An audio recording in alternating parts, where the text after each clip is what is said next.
வணக்கம் மக்களே, நான் உங்கள் நட்டிப்பு அரக்கன் watermelon star doctor D Divakar வந்து பாத்தீங்கன்னா இன்னைக்கு திவ்யா அப்படின்ற ஒரு படத்தோட ப்ரிவியூ ஷோ பார்த்தேன்.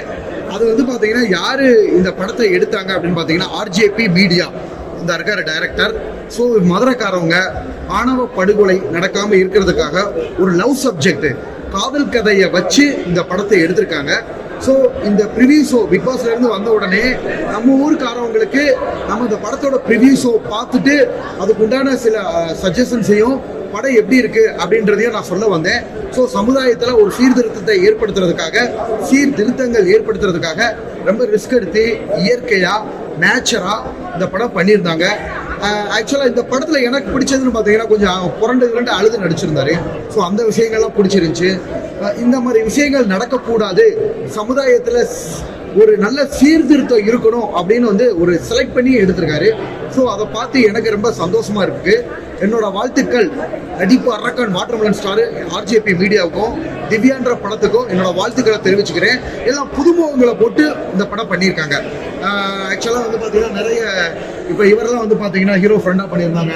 அதுக்கப்புறம் கேமராமேன் எல்லாரும் ஒரே முகமாக இருக்கட்டும் ஹீரோ ஃப்ரெண்டாக வந்து பண்ணியிருக்காரு. அதுக்கப்புறம் இவர் வந்து மெயின் ரோல் பண்ணாரு.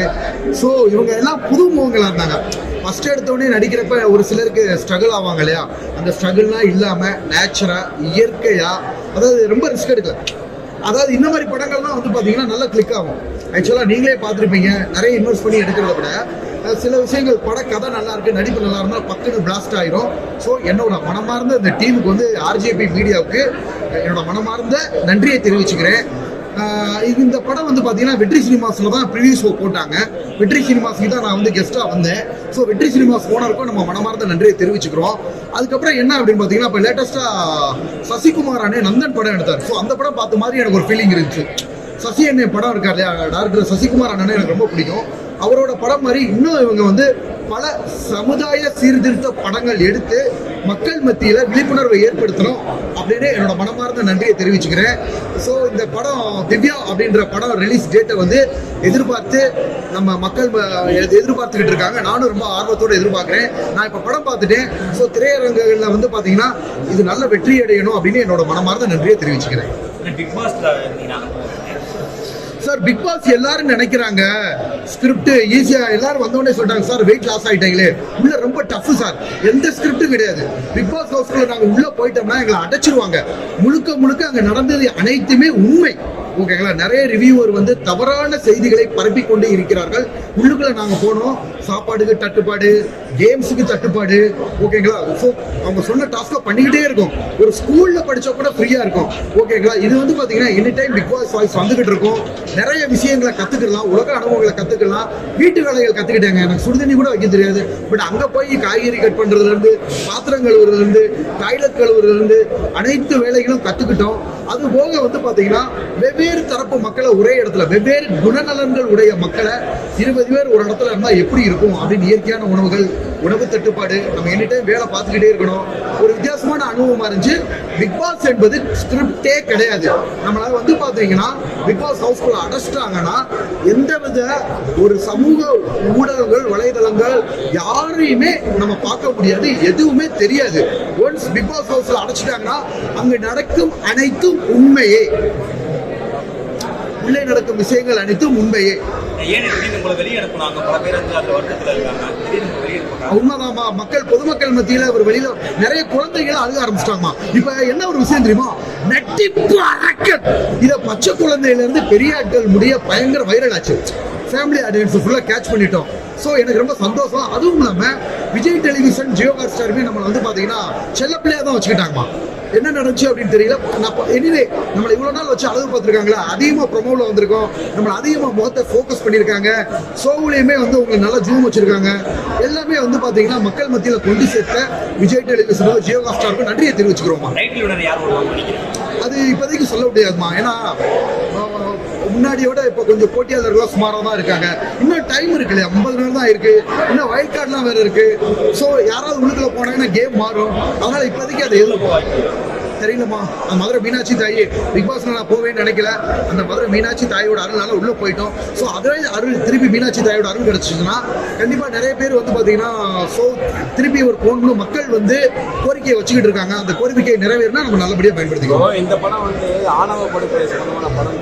ஏற்கனவே ஆணவ படுகொலை நடந்தப்போ வந்து நீங்க பேசின பல விஷயங்கள் சர்ச்சையாகவே மாறி குறிப்பா கெவினோடைய.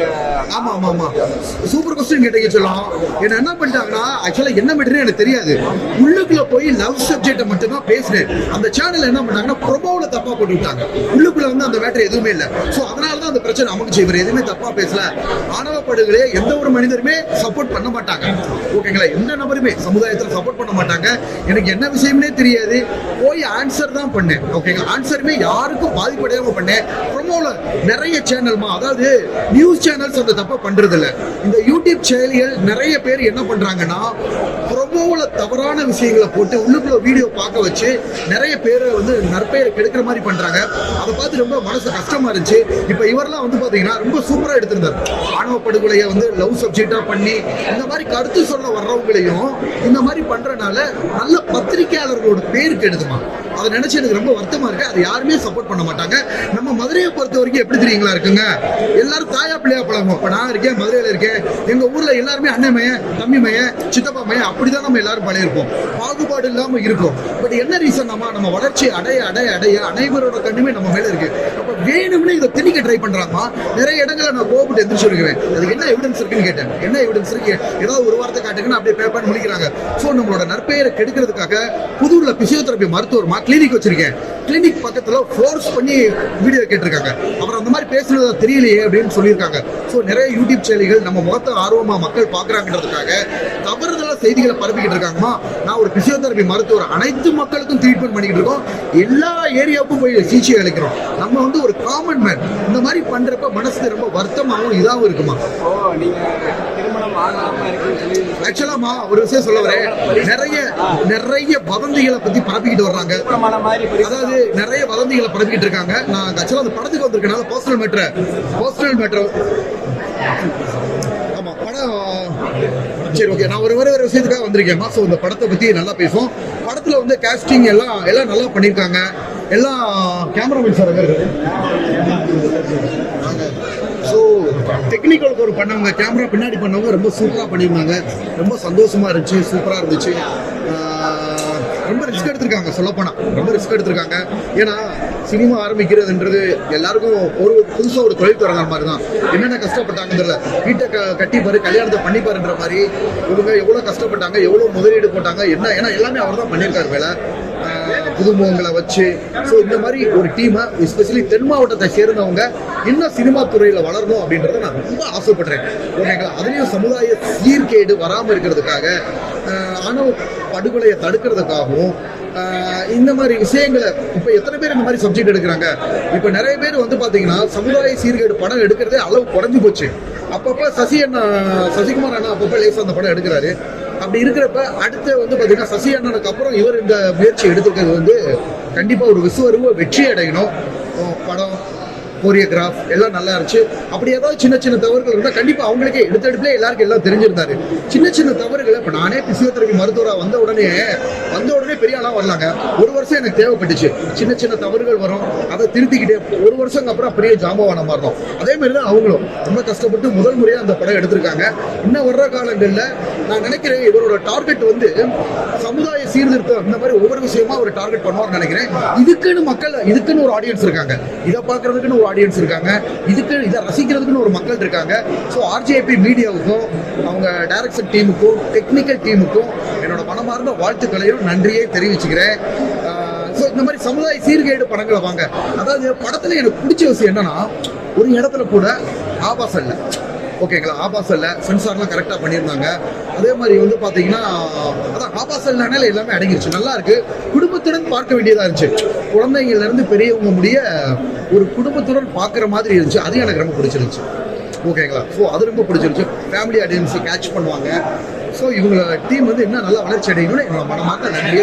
விஜய் சேதுபதி சார் பேசுறது ரூடா இருக்கு அப்படின்ற மாதிரி சொல்றாங்க நிறைய பேர். அப்படிலாம் இல்லைம்மா.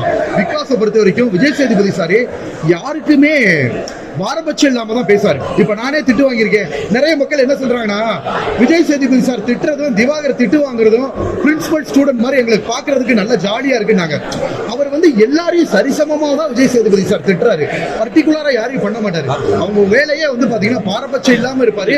அதே சமயத்துல எனக்கு நடந்த பிரச்சனைகளுக்கும் விஜய் சேதுபதி சார் குரல் கொடுத்தாரு. ரூடுன்னு கிடையாதுமா. ஆங்கர் வந்து பாரபட்சம் இல்லாம நடக்கிற தவறுகளை சுட்டி காட்டுறதான அவரோட வேலை.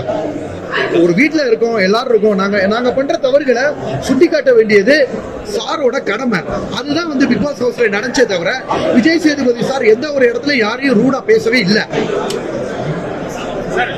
அவர் அடுத்த ஒரு படம் இயக்குனாருன்னா உங்களை ஹீரோ வச்சு பண்ணுவீங்களா? கண்டிப்பா சார். விஜய் சேதுபதி சார் லேட்டஸ்டா பார்த்திருக்கீங்க, விஜய் சாருக்கு கிஸ் பண்ண மாதிரியே எனக்கு கிஸ் பண்ணாரு. அது சமூக வலைதளங்களை வலைதளமாச்சு. கண்டிப்பா விஜய் சேதுபதி சார் ப்ரொடக்ஷன்ல கதாநாயகனாவோ அல்லது என்ன வேணும் குடிச்சாலும் கண்டிப்பா அதுல நடிச்சு சிறப்பிச்சு காட்டுவேன் சார். ஏன்னா விஜய் சேதுபதி சாரோட பாடி லாங்குவேஜ் நிறைய டைரக்டர் சொல்றது, விஜய் சேதுபதி சாரோட பாடி லாங்குவேஜ் திவாகருக்கு வருது. அந்த பவானி இருக்காரு.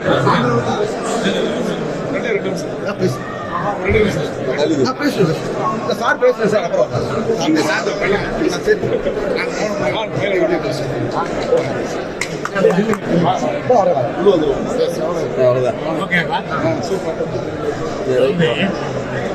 நல்ல முயற்சியாளர்.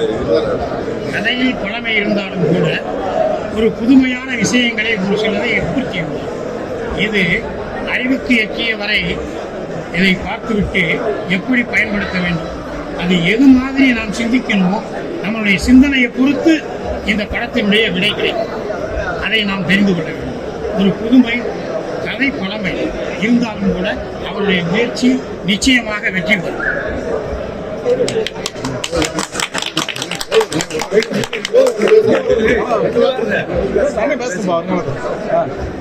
கௌரவ பிள்ளையை பேஸ் பண்ணி எடுத்திருக்காங்க. படம் ரொம்ப அருமையாக இருக்குது. எல்லாரும் நல்லா நடிச்சிருக்காங்க. இது மாதிரி ஒரு விழிப்புணர்வான படங்கள் நிறையா வந்தால் தான் மக்களும் விழிப்புணர்வாக நல்லா இருக்கு படம்.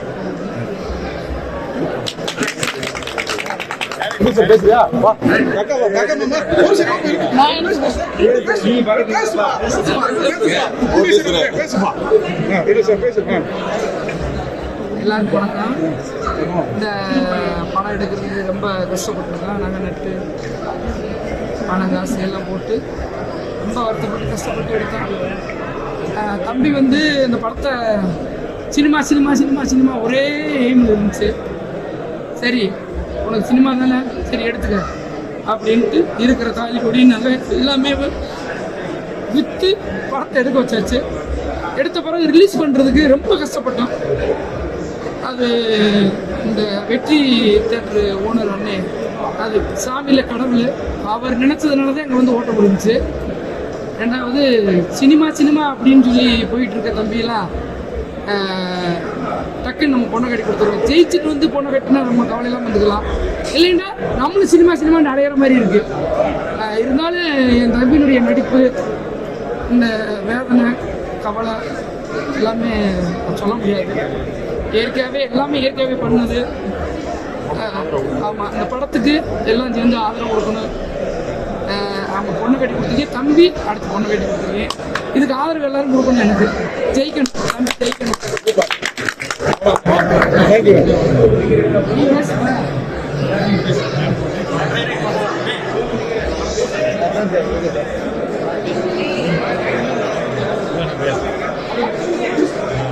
வணக்கம்.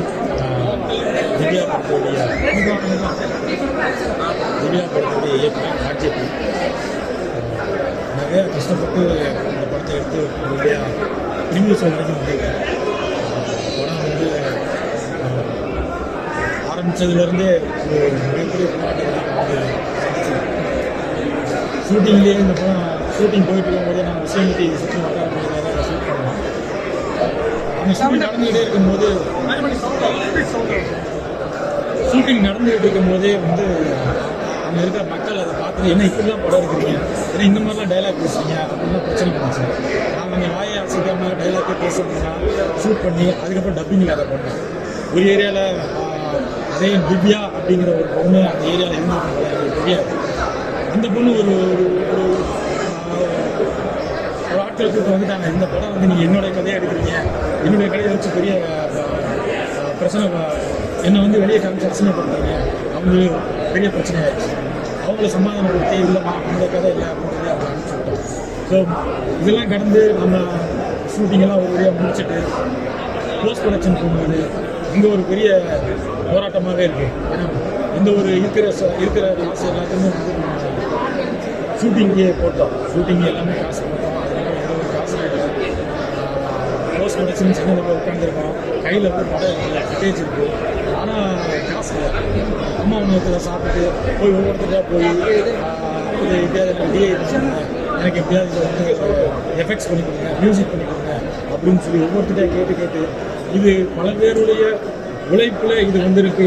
அப்படிங்கிறத விட பல பேரோட உதவியால் இந்த படம் வந்து முடிஞ்சு வந்திருக்கு.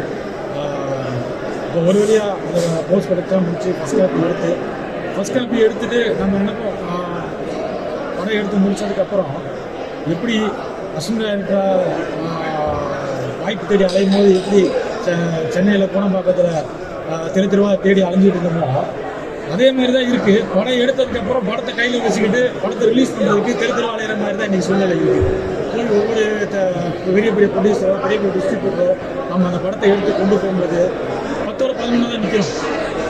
நான் வந்து ஒரு பெரிய டீம் வச்சு யூனிட் வச்சு நல்ல ஒரு குவாலிட்டியான கேமரா வச்சு 30-40 நாள் ப்ராப்பராக கஷ்டப்பட்டு இந்த படத்தை எடுத்துகிட்டு போய் நம்ம போய் அங்கே நிற்கிறோம்.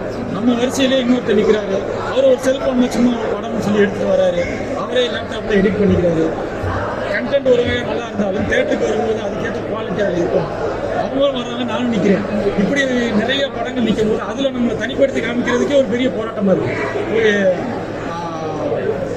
இல்லை அதெல்லாம் அந்த மாதிரிலாம் இருக்காது, என் படம் சும்மா குவாலிட்டியாக இல்லாமல் இருக்காது, நீங்கள் பாருங்கள் அப்படின்னு ஒரு ப்ரொடியூசரோ ஒரு டிஸ்ட்ரிபியூட்டரோ ரீச் பண்ணுறதுக்கே இங்கே பெரிய மலை மாதிரி இருக்குது. அவங்க கடைசி வரை ரீச் பண்ணவே முடியலை. சரி, ஒரு வழியாக இந்த படத்தை நான் வச்சு சில வருடங்கள் ஆயிடுச்சு, இந்த படம் எடுத்து சில வருடங்கள் ஆயிடுச்சு. காலதாமதமான வெற்றி கூட ஒரு வகையில் தோல்வின்னு சொல்லலாம். ஏன்னா இந்த படம் எடுத்து இந்த படத்தை நடிச்சிருந்த ஒரு ஐயா வந்து படத்தில் ஒருத்தர் நடிச்சிருந்தாரு. அவருடைய பாடல்லாம் கிளைமேக்ஸில் வரும், ஆனால் அது ரொம்பவே உடுக்கிற மாதிரி இருக்கும். அந்த ஐயா காலம் ஆகிட்டார். அவர் ஒவ்வொருத்தரையும் அவர் கேட்டே இருப்பார், படம் முடிச்சது எப்பப்பா ரிலீஸு அவர் காலம் ஆகிட்டார். அவர் இதை பார்த்துக்கிட்டு இருப்பாரு, நான் நம்புகிறேன். இந்த ஹீரோயினுடைய அம்மா வந்து ரொம்ப கஷ்டப்பட்டு அவங்க எனக்கு ஹீரோயினி வந்து எனக்குன்னு தனியாக எனக்கு ரூம் கொடுங்க, எனக்கு தனியாக வந்து இப்படி இருக்கணும் வைக்கணும் அப்படிலாம் சொல்லலை. எல்லாத்தோடையும் சேர்ந்து தங்கியிருந்தாங்க. அந்த படத்தை ரொம்ப முழுமையாக நம்பினாங்க. அவங்க அம்மா வந்து இப்போ தவறிட்டாங்க. ஸோ இவங்கெல்லாம் மிஸ் ஆகிட்டாங்க. காலம் கடந்ததுனால நிறைய பேரை நம்ம வந்து அந்த படம் நீங்கள் உழைப்பு வீணாகலை, உங்கள் கஷ்டத்துக்கான பலன் கிடைச்சிருச்சு அப்படின்னு நம்ம சொல்லணும் அப்படின்னு அவங்கள கூப்பிட்டோம் அப்படின்னு அவங்க இல்லை. ஸோ அதனால காலதாமதமான ஒரு வெற்றி கூட ஒரு வகையில் நமக்கு தோல்வி மாதிரி தான் நினைக்க தோணும். அப்படி துவண்டு போய் இதை வச்சுக்கிட்டு என்னடா பண்ணுறது, இந்த படத்தை இப்படி எடுத்து முடிச்சுட்டோமே, இதை எப்படியாவது வெளியே கொண்டு வரணும் அப்படின்னு நான் இருக்கும்போது தான் எங்கள் நண்பர் பிரதர் இவர் தான் வந்து அட்வொகேட், பிரதீப் என்னோட சகோதரர். இவர் வந்து என்னையா இப்படி உட்காந்துருக்கா, அப்படிலாம் இல்லையா, வா நான் கூப்பிட்டு போகிறேன் அப்படின்னு சொல்லிட்டு ஒரு டிவி ஷோவுக்கு ஏற்பாடு பண்ணி இது மாதிரி பண்ணுவோம், ப்ரெஸ் மீட் வைப்போம், படம் இதுக்கப்புறம் நீ மேலே வரும், நான் இப்படி வர்றதுக்கு செலவுகள் இது எல்லாமே இவ்வளோ தூரம் இருக்குது அப்படின்னும் போது ரொம்ப பிரமிச்சு போய் உட்காந்துங்க. இதுக்கப்புறம் மறுபடியும் நான் எப்படி பண்ணுறது அப்படின்னு இவர் கூப்பிட்டு வந்து அதெல்லாம் ஒன்றும் வராது, நீ வா நான் பார்த்துக்கிறேன்னு சொல்லி இதெல்லாம் ஏற்பாடு பண்ணது அண்ணன் தான். இந்த நேரத்தில் இந்த தேட்டர் ஓனர் அண்ணன் வெற்றி அவர்களுக்கு நான் ரொம்பவே கடமைப்பட்டிருக்கேன். அவருக்கு நான் மிகப்பெரிய நன்றி சொல்லிக்கிறேன். அவர் பார்த்துட்டு சில சீன்ஸை போட்டு காமிங்க, என்னதான் எடுத்துருக்கீங்க பாப்பா அப்படின்னாரு. அவர் சில சீன்ஸை போட்டு பார்த்துட்டு அவர் கெஸ்ட் பண்ணிட்டார். ஓகே இது முதல்ல நீ தேட்டரில் போட்டு நீ மக்களுடைய ரிவ்யூ கேளு, அதுக்கப்புறம் அவனுக்கு தெரியும் அப்படின்னு அவர் தான் சொன்னார். அவர் சொன்னதுக்கப்புறம் தான் இந்த நிகழ்ச்சி நடந்துகிட்டு இருக்கு. அவருக்கு என்னோட நன்றியை தெரிவிச்சுக்கிறேன். இந்த இதில் வந்து சிறப்பு அழைப்பாளராக வந்திருக்கிற நடிப்பு அரக்கன் காட்டுனர் சார், அண்ணன் திவாகர் அவர்கள் அளவுக்கு நான் நடிக்க முடியலைனாலும் ஓரளவுக்கு நான் நடிச்சிருக்கேன். ஓரளவுக்கு அதனால இவருக்கு என்னுடைய நான் நன்றியை சொல்லிக்கிறேன். இந்த தயாரிப்பாளர் இந்த படம் ஆரம்பிக்கும் போது ரொம்பவே நான் ஃபினான்ஷியலாக கஷ்டப்பட்டு இருக்கும்போது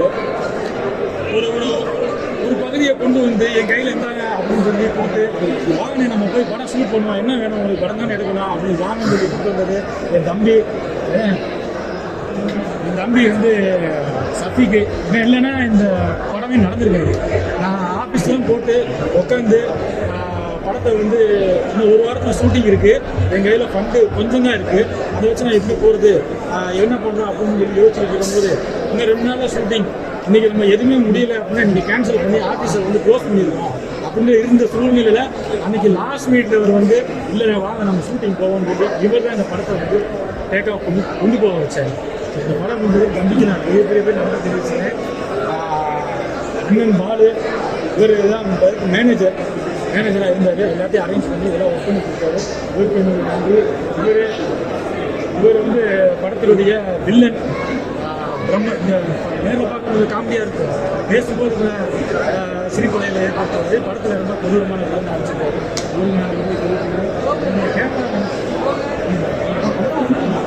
இவர் கேமராமேன் செல்வகுமார், இன்னொரு கேமராமேன் இருக்கார் ஜெயக்குமார், 2 பேரும் என்னதான் இருக்காங்க.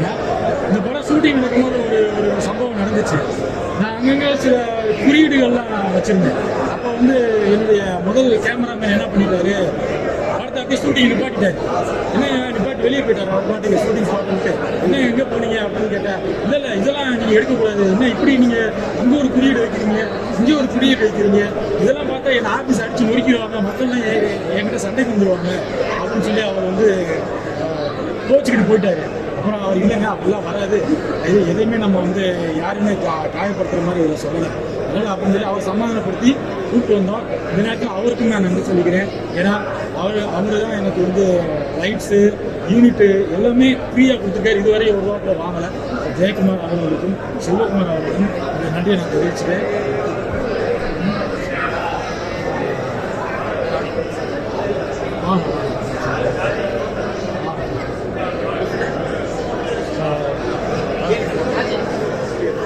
எந்த ஒரு நிகழ்வுகளாக இருந்தோம், இன்பம் துன்பம் சண்டை சச்சரவுலாம் இருக்கும். இதில் நீங்கள் அப்டவுன்ஸ் ஏதாவது சந்திச்சிருப்பீங்க.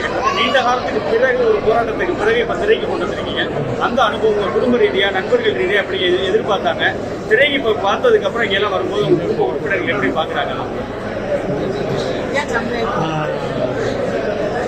படம் எடுத்து முடிச்சுட்டு நான் சென்னையில் எல்லாம் முடிச்சுட்டு ஃபஸ்ட் காப்பி எடுத்துகிட்டு கையில் வச்சுட்டு நான் வியாபாரத்துக்கு போகும்போது எனக்கு அதுலேருந்து எந்த ஒரு நான் நினச்ச மாதிரி படம் எடுத்து முடிச்சுட்டா ரிலீஸ் ஆகிரும் அவ்வளோதான் அப்படின்னு நினச்சி போகும்போது அங்கே நமக்கு எதுவுமே நம்ம நினச்ச மாதிரி நடக்கலை. அதனால் வேறு வழியே இல்லை, வீட்டுக்கு போகணும் அப்படின்ற மாதிரி சார் கேட்ட மாதிரி திரும்ப இங்கேயே வந்துட்டு படம் இருக்குது, ஆனால் இங்கே ஃபேமிலி இருக்குது, ஃபேமிலியோடைய செலவுகள் இருக்குது, என்ன பண்ணுறது. அதுக்கப்புறம் நான் படம் ரிலீஸுக்கு அங்கே போய் நான் முயற்சி பண்ணுறதா இல்லை வீட்டில் அழுகிற குழந்தைக்கு சாப்பாடு பசிக்குதுன்னு அழுகிற குழந்தைக்கு சாப்பாடுக்கு வழி பண்ணுறதா அப்படின்னும்போது எனக்கு அங்கே போய் முயற்சி பண்ண முடியல. இங்கே வந்துட்டு நான் மதுரையில் இருந்துக்கிட்டு நான் ஒரு ஆக்டிங் டிரைவராக போனேன், ஒரு ஹோட்டலுக்கு வேலைக்கு போனேன். இந்த மாதிரி சின்ன சின்ன வேலையெல்லாம் செஞ்சு ஒரு ஆக்டிங் டிரைவராக போகும்போது ஒரு 500 ரூபா கொடுப்பாங்க. அதில் வாங்கிட்டு வந்து வீட்டில் ஒரு 100 ரூபாய்க்கு காய் வாங்கி கொடுத்துட்டு 200 ரூபாய்க்கு வீட்டு பிள்ளைகளுக்கு ஏதாவது வாங்கி கொடுத்துட்டு இப்படி ஒரு சூழ்நிலைக்கு இந்த படம் எடுத்ததுக்கப்புறம் போயிட்டேன். கிட்டத்தட்ட ஒரு 4-5 வருஷமா சின்ன சின்ன வேலையாக பார்த்து நம்மளுடைய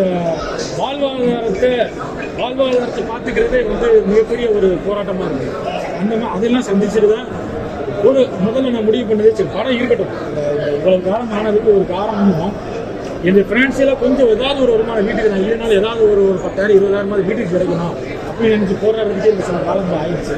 ஒரு வழியாக அதெல்லாம் செட் பண்ணிவிட்டு இந்த இடத்துக்கு வந்து நிற்கிறேன். இதுக்கப்புறம் இது வந்து பேசப்படும்னு நினைக்கிறேன். ரொம்ப ரொம்ப நன்றி. பத்திரிகை நண்பர்கள் எல்லாருக்குமே என்னோட நன்றி. அண்ணன் பாட்டமன் சார் அவர்களுக்கும் நன்றி. ரொம்ப நன்றி. ஆர்ஜேபி மீடியாவுக்கு என்னோட நன்றியை தெரிவிச்சுக்கிறேன். அவங்க சார் ஏதோ ஒரு கொஸ்டின் கேட்டாங்க விஜய் சேதுபதி சார். உங்களுக்கு திரைத்துறையில் வந்து ஒரு நடிகரா இதே இயக்குனரே உங்களுக்கு வாய்ப்பு கொடுத்தா நடிப்பீங்களா? கண்டிப்பாக சார், இதே இயக்குனரே வந்து வாய்ப்பு கொடுத்தா நல்லபடியாக பயன்படுத்திக்குங்க.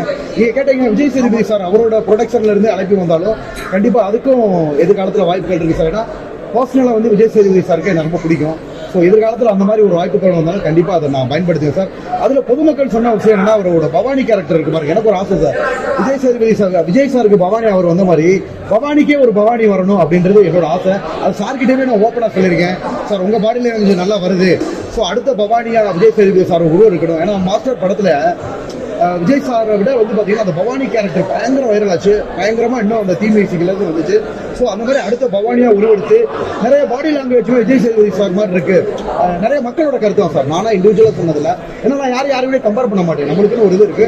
ஸோ அந்த நல்ல விஷயங்களை பயன்படுத்துவோம். இதில் ஒரு நல்ல வாய்ப்பு என்னன்னா பிக் பாஸ்ல போய் சாரோட கான்வர்சேஷன் பண்ணது, வீக்கெண்ட்ல நான் திட்டு வாங்குறத கூட மக்கள் ரொம்ப ரசிச்சாங்க சார். இந்த 2 பேர் கான்வர்சேஷன் பிரின்சிபல் ஸ்டூடெண்ட் மாதிரி இருக்கு அப்படின்னு சொல்லிட்டு அது கூட எல்லாரும் ரசிச்சாங்க. ரொம்ப ஹாப்பி. சார் வந்து யாருமே வேணும்னு திட்டல சார், அவங்களோட கருத்துக்களை தான் சொன்னாங்க. ஸோ இந்த விஷயங்களை வந்து இந்த படங்கள் மூலியமா, நம்ம திவ்யா படம் மூலியமா இந்த பிக் பாஸ் அனுபவங்களை நான் பகிர்ந்துக்கிறதுல ரொம்ப சந்தோஷமா இருக்கும், ரொம்ப மன மகிழ்ச்சியாகவும் இருக்கு சார். அந்த இயக்குனர் பார்த்துருப்பீங்க, நீண்ட கால போராட்டத்துக்கு அப்புறம் இந்த படத்தை கொடுத்துருக்காரு, அவரே நடிச்சிருக்காரு. ஒவ்வொரு கேரக்டரோட இருக்கும், காமெடியா இருக்கட்டும், ஒரு லவ் சப்ஜெக்டா இருக்கும், ஒரு ஃபைட் சீனா இருக்கட்டும், அதே கேரக்டர் மாதிரி உங்களால பண்ண முடியும்னு நினைக்கிறீங்களா? ஒரு ஃபைட் சீனா இருக்கட்டும், ஒரு லவ் சீனா இருக்கட்டும். ஐயோ கண்டிப்பா சார், அதற்கான வாய்ப்புகள் வர்றப்ப இப்பதான் எல்லா டைரக்டரும் கொஞ்சம் கண் வைக்க ஆரம்பிச்சிட்டாங்க சார். இனி வர்ற காலங்கள்ல வந்து பாத்தீங்கன்னா இது எல்லாமே நம்ம ப்ளே பண்ற மாதிரி தான் வரும். இப்போ ஒரு 5 படங்களை சின்ன சின்ன வேடங்களை தான் நடிச்சிருக்கோம். பட் அது நல்ல என்ட்ரி, மாஸ் ஹீரோ என்ட்ரியா கொடுத்தாங்க. ஃபர்ஸ்ட் படமே விஜய் சேதுபதி சார் படம் தான், ஏஸ் அப்படின்ற ஒரு மூவி. அதுல ஒரு நல்ல என்ட்ரி தான் கொடுத்தாங்க. ஸோ அது மாதிரி இப்போ ஆர்ஜேபி மீடியா மாதிரி இது மாதிரி ஒரு பல்வகையான முகங்களை காட்டுறதுக்கு வாய்ப்புகள் வர்றப்ப கண்டிப்பா பயன்படுத்திக்கிறேன் சார். நன்றி சார், நன்றி.